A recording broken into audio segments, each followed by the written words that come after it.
Guys, tingnan niyo yung kinuha ko sa dagat. They called it balilit. Ilalahok namin siya sa ulam namin ngayon kasi wala kaming ulam.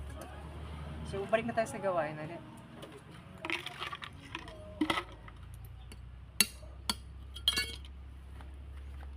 Ay, wait lang guys. Balik ka dito. Bago natin tuloy yung gagawin natin, I want you to pray with me sa lahat nakakita nito. Ama namin sa langit, salamat po sa kalakasan na binigay niyo po sa amin. Naway patuloy po kami maging matatag ang aming kaisipan po sa lahat ng aming ginagawa. Sa lahat ng aming gawain po ay naway magkaroon po kami ng katalinuhan at ganyang pagpupursige po na makayanan po ang lahat ng mga bagay na ito na may pananampalataya po sa inyo. Ang pag-asa na makakamtan po namin ang lahat ng gawain na ito at maging masagana po pagkatapos ng gawain ito. Sapagkat alam ko po, Ama, na kayo po nagbibigay po ng kalakasan sa amin ang oras, minuto at segundo na humihinga po kami at nagagawa po namin ang mga gawain namin sa araw na ito. Nagsumamo po kami, Ama, sa patnubay at gabay ng banal na Espiritu na sumaamin po sa lahat na aming gagawin ay malaman po namin ang marapat po namin gawin.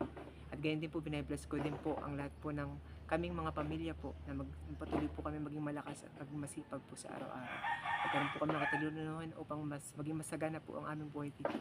Hiling po namin lahat ng yon tinatanggap at pinagpapasalamat sa banal na Panginoon aming Panginoon sa Kristong tagapagligtas. Amen.